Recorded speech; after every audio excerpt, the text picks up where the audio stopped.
Que coisa boa! Chegou a hora do nosso encontro com o nosso Conselho de Notáveis. Vamos saber o que eles pensaram, o que eles deduziram, o que eles encontraram ou até perderam na semana que passou, né, de vista dessa política nacional que tanto assunto nos traz toda semana. Hoje, quarteto formado com o consultor Paulo Fraga, o publicitário Elísio Pires, o também publicitário Lula Vieira e o economista Manuel Tedim. Paulo Fraga, você abre os trabalhos hoje, quem está com saudade de você? Se ligou em que na semana que passou, Paulão? Pois é, rapaz, que saudade desse timaço aqui. E olha aqui, tem umas coisas que estão me deixando. Primeiro, assim, o que me chama a atenção é o que está acontecendo lá nessa guerra da Ucrânia, né? Que está tomando contornos aparentemente mais preocupantes ainda. Tem que ver no que vai dar isso, mas é uma coisa que eu não consigo deixar de incluir no meu radar por tudo de ruim que está por trás disso, né? O outro ponto é em relação a esses movimentos agora mais recentes, do que está aí por vir da tal da reforma tributária e desse novo arcabouço fiscal, né? Que são dois elementos importantes aí dentro do ambiente político e econômico, né? E o terceiro aspecto, eu queria oferecer ao grupo um técnico que atualmente está no Flamengo, e quem quiser levar, leva de graça, e se quiser, eu pago alguma coisa ainda no pacote. Então, eu contribuo também. Façam uma pequena gentileza e levem o moço, que ele está me deixando muito angustiado, entendeu? Muito bem. Bem depois da vitória, em cima do Vasco, se aquietou o coração de Paulo Fraga. Tá certo. Meu caro Lula Vieira, você que geralmente fecha a nossa primeira rodada, hoje eu quero você aqui na frente. Se ligou em que na semana que passou, Lula? Eu estou acompanhando com muita atenção e muito cuidado e muita preocupação e não consigo encontrar uma solução na minha cabeça, parece que o mundo também não, a regulamentação ou como fazer com as mídias sociais. Esse poder que se deu ao mundo e de conhecer as coisas, de ser informado e, ao mesmo tempo, disseminar mentiras, falsidades, acusações. Eu sou, em princípio, a favor de permitir liberdade total, mas tenho também a preocupação de que alguma coisa precisa ser feita para que a mentira não tenha essa rapidez de disseminação que está acontecendo atualmente. Quer dizer, as pessoas estão se informando exclusivamente pelo boato, criando seus nichos, e eu acho isso muito prejudicial. Esses nichos não são comunicáveis, e a rede, que parecia uma maneira de incluir todo mundo numa mesma fonte de informação, parece que está contribuindo para a criação de muralhas. E isso está me levando a minha atenção, porque eu não consigo encontrar uma solução, nem consigo encontrar uma corrente. Ô Lula, desculpa te interromper, esse ponto é excelente mesmo, foi um ponto ótimo que você está trazendo. Talvez uma alternativa seja, como já foi sugerido, tratar as empresas como empresas de comunicação e elas sofrerem as penalidades e assumirem as responsabilidades inerentes às empresas de comunicação que já existem, entendeu? Talvez seja uma solução menos complexa, mais simples de tentar atenuar os problemas que você também colocou, entendeu? É possível. Eu não tenho ainda uma ideia concreta, mas você tem razão. É uma alternativa. E outra coisa que eu estou muito interessado, não pelo fato em si, pelo que tem ligação com essa primeira coisa que eu falei, é com as joias dos Bolsonaros, porque as redes sociais estão mostrando a sua capacidade de criar uma trama paralela. Para muita gente já claro que o cara ganhou aquele de presentinho, 15 milhões não é muita coisa, e o outro, coitado, não sabia o que era e trouxe na mala. E ela diz o seguinte: meu Deus, 15 milhões, nem eu sabia, e eu vivo de aluguel. Quer dizer, realmente Não, é e uma sabe farsa. quanto é o aluguel que a casa que ela alugou lá em Brasília, agora, no condomínio? Não, 12 mil reais o aluguel. 12 Ela mil. está com as duas filhas lá no É barato, condomínio em é Brasília. baratinho. É Baratinho, baratinho. está recebendo Ah, isso é 35. você que é Pois pobre é, que acha isso aquele muito. colar dá Ô, O mil Lula, PL euros. está pagando, o PL tá pagando 35 a ela por mês. ô, Lula, diz quem? A rede social está dizendo que quem paga o aluguel é a Elise. Eu duvido, duvido. Então é isso. E é claro, olhando a Ucrânia com aquele desespero de quem se imagina vivendo lá naquela situação pavorosa de você ter a guerra morrendo dos seus parentes e você não sabendo se amanhã você está em casa ainda, que é realmente uma situação infame. Quer dizer, eu me sinto solidário, mas parece que o mundo está querendo que isso continue como está. Me preocupou, e pegando um gancho com você, Lula, é que a guerra lá na Ucrânia toma contornos de uma guerra que pode ser terrível para o povo de Pode. lá, com a entrada dos mercenários, né, É. dos paramilitares, de gente que está lá sem bandeira, sem paixão, sem convicção, está lá pelo exercício de matar por dinheiro. Aí já começa a me deixar realmente preocupado. E são os E que matam melhor. É uma tradição milenar. O soldado profissional e exato, mercenário é o que melhor sabe verdade. trabalhar, né? Não tem emoção, ele pode ser perfeito. Isso me deixou mais entristecido ainda no dia de hoje. Eles estão somando centenas de mortos de soldados da Ucrânia por dia, como se fosse um troféu, né? Isso me deixa realmente muito, muito chateado, muito triste. Elísio Pires, você fala em triste, você que sempre tem uma boa notícia, pelo menos pode botar 8 assuntos na mesa, mas uma boa notícia. Eu vou botar uma boa notícia, mas no final. Primeiro eu vou falar de algumas coisinhas que eu achei interessantes que estão acontecendo, né? Uma delas diz respeito a uma das casas mais tradicionais da história brasileira, que é o Palácio do Catete, né? Sim. Palácio do Catete, com os simbolismos todos, inclusive do suicídio de uma das maiores lideranças da história política do Brasil, né? Foi que os pesquisadores descobriram ladrilhos do século XIX, a 75 centímetros de profundidade. Parece que são ladrilhos muito interessantes, né? E estão sendo separados para serem analisados, né? Achei muito bom. É só lembrar também que o palácio foi criado em 1866 e foi uma residência importante do Barão de Nova Friburgo, que eu nunca tinha ouvido falar até estudar o Palácio do Catete. Outra coisa que eu queria também destacar é a operação da Polícia Federal, que encontrou R$270 mil em espécie, né, na casa do filho do desembargador Cândido Ribeiro. Pois é. Desembargador suspeito de vender sentenças a traficantes. Imagina, jamais faria isso. Com certeza, né? E outra coisa a registrar também é que tem temporal todo dia em São Paulo agora. Todo dia. Está inundando todo dia, né? E outra importante também é o robô chat, né, do GPT, que está evoluindo com mais raciocínio rápido, que é uma boa ideia para quem está, uma boa notícia para quem está acessando. Agora, a boa notícia do dia, para mim, é uma frase do Flávio Silva, presidente do grupo Schindler, que disse o seguinte: no futuro, eles são especialistas em elevador, vídeo Atlas Schindler aqui no Brasil. Ele disse que no futuro elevadores serão acionados por celular, reduzindo o tempo de espera. Ele diz que, inclusive, ele vai poder acionar o celular para abrir a portaria do prédio, ao mesmo tempo que está descendo o elevador, para ganhar tempo. Achei uma notícia muito interessante também. Essa é a boa notícia. Bacana isso. Elísio, você que é advogado também, ou seja, entende das questões de justiça, boa foi a explicação do desembargador a respeito dessa trama toda, né? Imagina, ele ser acusado de defender o filho, imagina. De defender o traficante. E o filho é advogado também. O filho também advogado. Justamente. A gente tem uma história dessa aqui no Rio de Janeiro igualzinho. O desembargador que foi afastado, foi reintegrado, mesma coisa. Igualzinho a essa aí.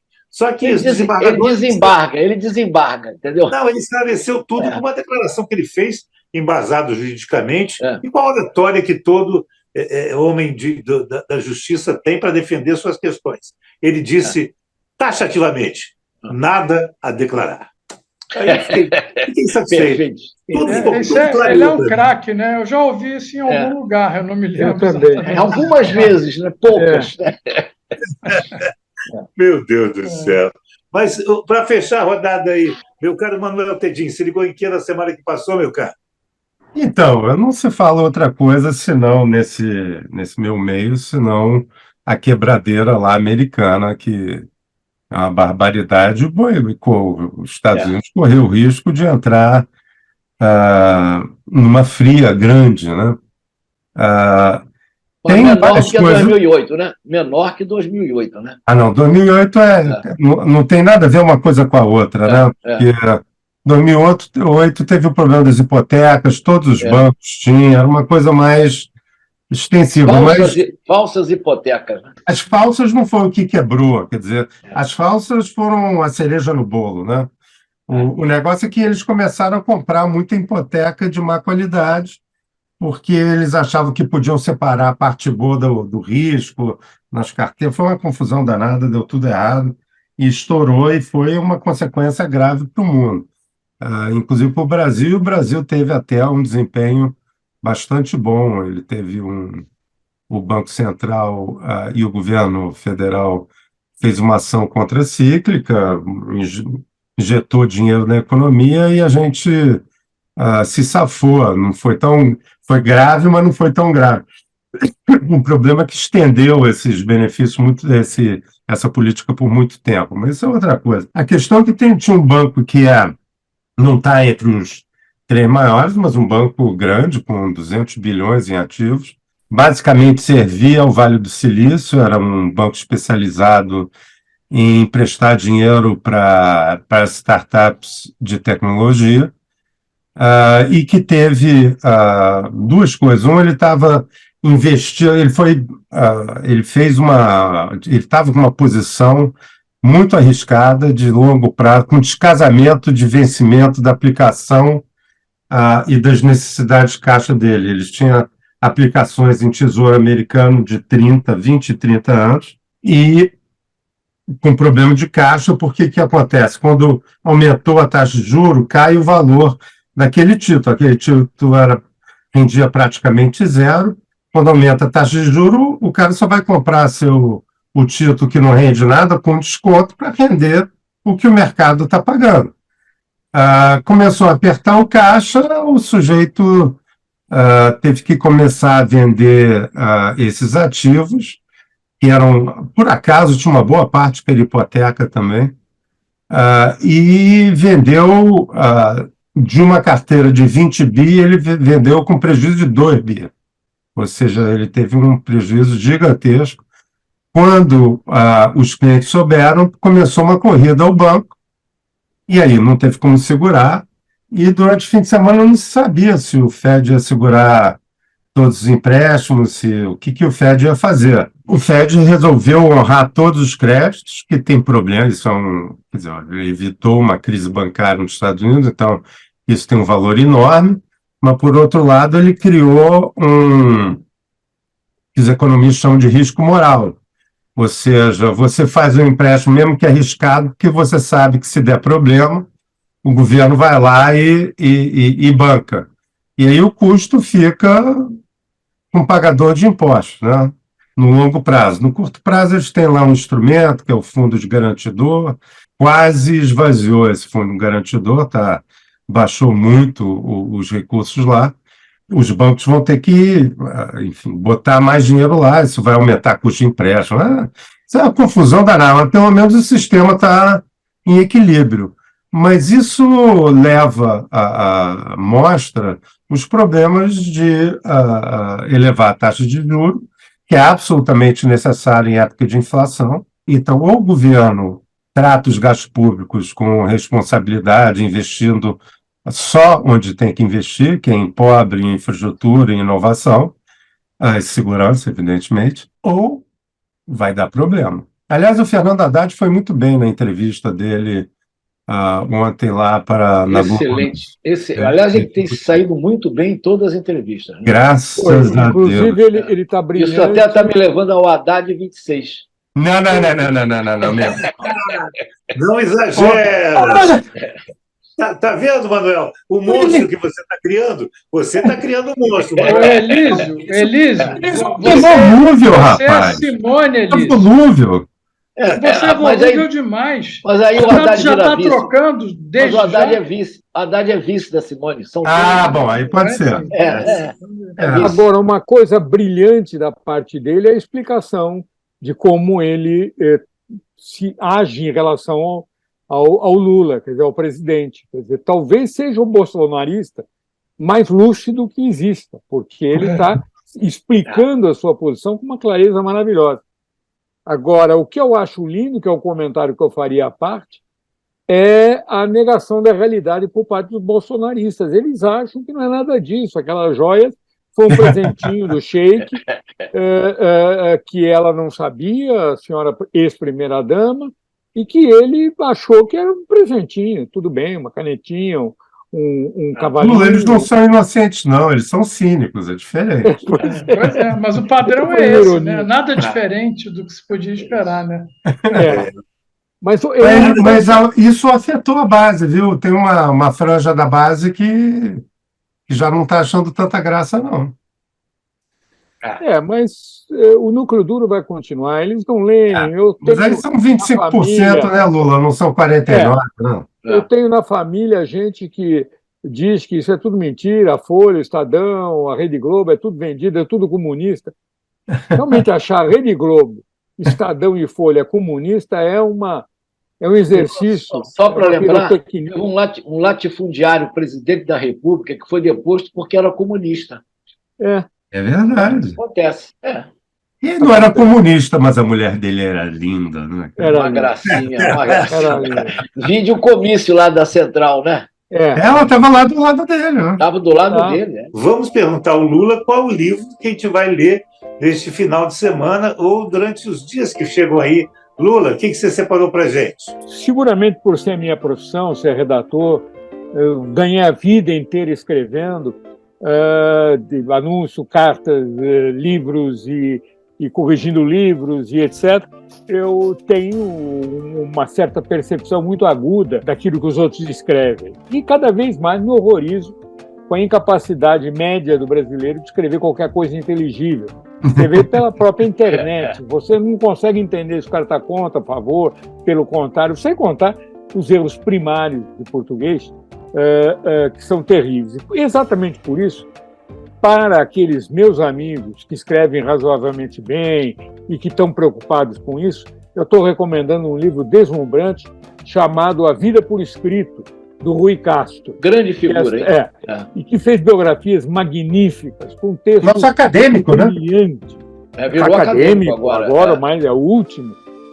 E eu recomendo esse livro porque, apesar de estar restrito à ideia de escrever biografias, coisa que todos nós deveríamos estar pensando, o pai, da mãe, do tio, do amigo ou a nossa própria, mas quando ele escreve sobre biografias, ele escreve também sobre a arte de escrever simples, direto, inteligível.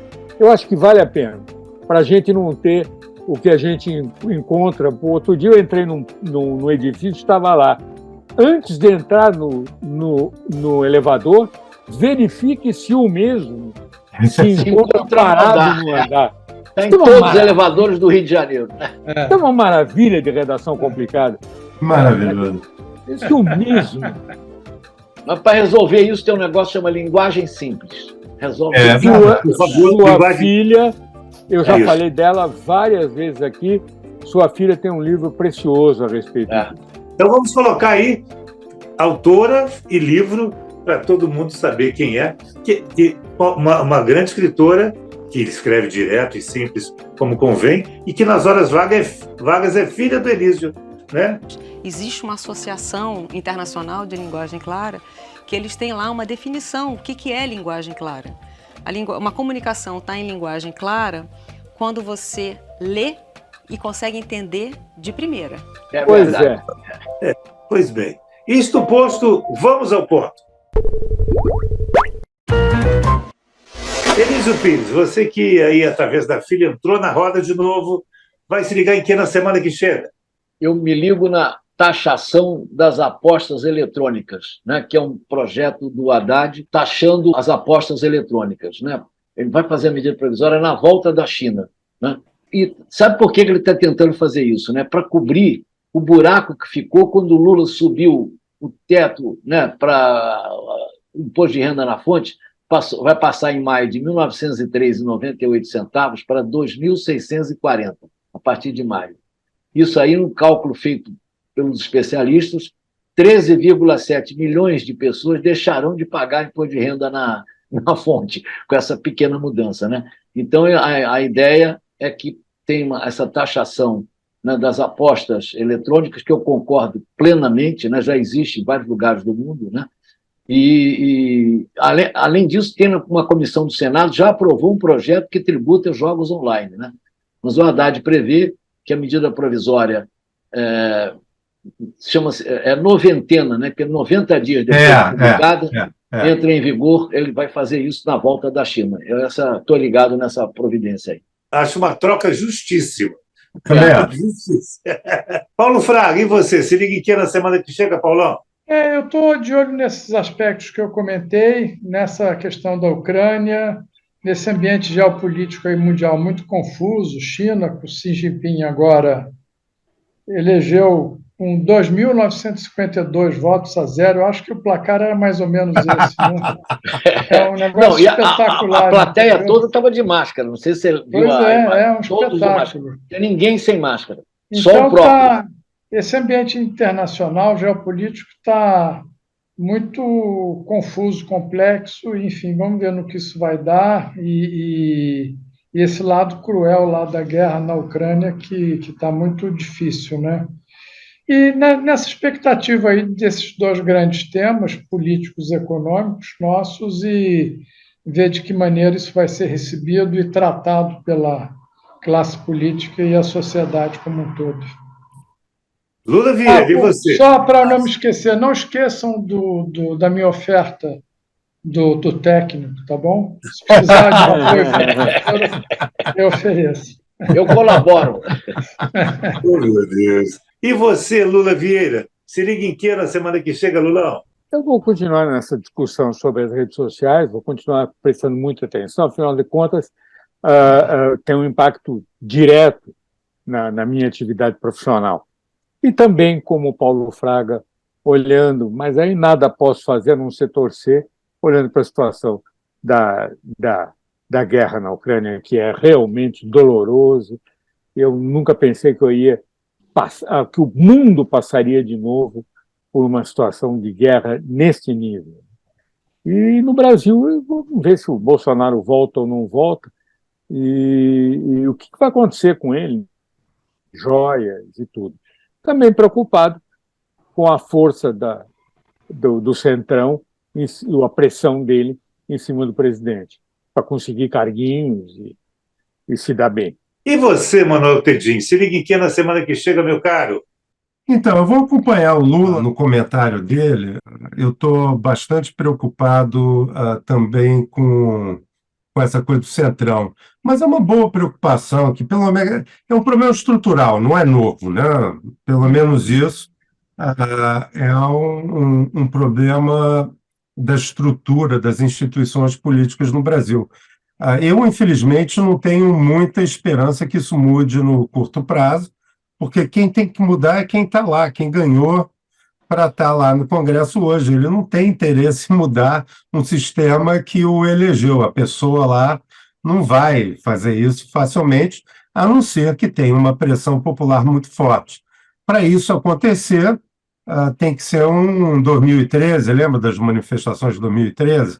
Talvez isso elevado a alguma potência. Então, não é uma solução fácil. Eu acho que é uma das maiores encrencas que o Brasil tem hoje, porque isso afeta a maneira de fazer, de construir política pública, de você estabelecer um Estado que realmente olha para a população de uma maneira mais técnica, no longo prazo, procurando incluir, criar produtividade, eficiência na economia, na sociedade, melhorar as cidades, enfim, acabar com a pobreza, diminuir a desigualdade. Hein? Cara, tem muita coisa para ser feita e nesse toma lá da cá do Congresso é muito difícil. Uma possibilidade disso mudar, mas, de novo, estou cético, ou de melhorar, pelo menos, é um parlamentarismo, que, à primeira vista, você fala, mas parlamentarismo dá muito mais poder ao parlamento, obviamente. Mas tem uma diferença, para a pessoa virar primeiro-ministro, ele tem que sair, ele tem que negociar a maioria dele antes de assumir o cargo. Ele só assume o cargo se ele já tiver maioria construída no parlamento. Isso tende a dar nas situações corretas, isso pode gerar políticas públicas de mais qualidade. E quando você tem um parlamento, você cria, por consequência, uma classe de servidores que são permanentes e que muda governo, sai governo, entra governo, o core, o núcleo político que está sob controle. Na Inglaterra, você tem os ministros, secretários das diferentes, enfim, assuntos das diferentes cadeiras, saúde, finanças e tal, mas logo abaixo dele você tem uma pessoa de carreira que perpassa os diversos ministros. Ele está lá para tocar a máquina. Claro que a política pode mudar em função do primeiro-ministro, mas a máquina está azeitada, está sendo tocada no longo prazo. Isso faz muita diferença na qualidade de gestão de um governo, ou do Estado, melhor, né? Com esse tipo de político, com essa qualidade de políticos que nós temos na maioria, não estou generalizando. Não, claro que não. Que elege esses presidentes da Câmara há vários e vários e vários anos. E esses presidentes do Senado há vários e vários e vários anos. Eu quero crer que vai ser um milagre. Mas eu acredito em milagres. Né? Pois é. Essa vantagem a gente tem, né, Barbosa? Barbosa, tem um milagre a caminho, que é a redução do número de partidos, que está indo muito forte. Melhorando. Isso favorece muito também. Isso. Que vivamos, tenhamos paciência para viver esses pequenos milagres, um atrás do outro. Esse Congresso já está bem mais concentrado do que o anterior, em número de partidos. Já diminuiu. Além das junções e federações, etc. Isso. Se acentuando, né? Mas as práticas continuam as mesmas, infelizmente. Senhores, as instituições brasileiras que são os problemas, né, Barbosa? São as instituições, né? Eu vou assumir uma coisa danada, né? Porque o problema duplo está em mim, como comunicador que tem que me fazer expressar melhor para que o povo veja com mais clareza o que os políticos fazem com a gente, a partir do poder que eles têm, e no meu voto, né? Eu tenho que ser intransigente, tem que ser intransigente no meu voto. Meu voto não pode conceder nada, de jeito nenhum, momento algum. Então, meia culpa, meia máxima culpa. Senhores, me perdoem o atrevimento de fechar esse papo de hoje, mas ele estava tão bom que eu me meti a gaiato aqui. Muito bem. Imagina. Obrigado, Manuel Tedin, o economista Manuel Tedin. Obrigado, consultor Paulo Fraga, de volta, que faz uma diferença nesse nosso papo brilhante que é. Lula Vieira, para falar em brilhante, e Lula Vieira, nosso publicitário, e também brilhante publicitário Elísio Pires, que timaço, né? Eu sou um privilegiado, aprendo toda semana aqui as toneladas, como você que está do outro lado aí, que, fala se gostou do papo, se não gostou, dê sugestões, faça suas críticas, a gente está aqui para isso, né? E para, na nossa maneira, do nosso tamanho, tornar a vida desse cidadão brasileiro, a nossa vida, melhor a cada dia, através do conhecimento, que é ele que modifica, que transforma tudo. Obrigado, amigos. Abraço para Socorro. Socorro.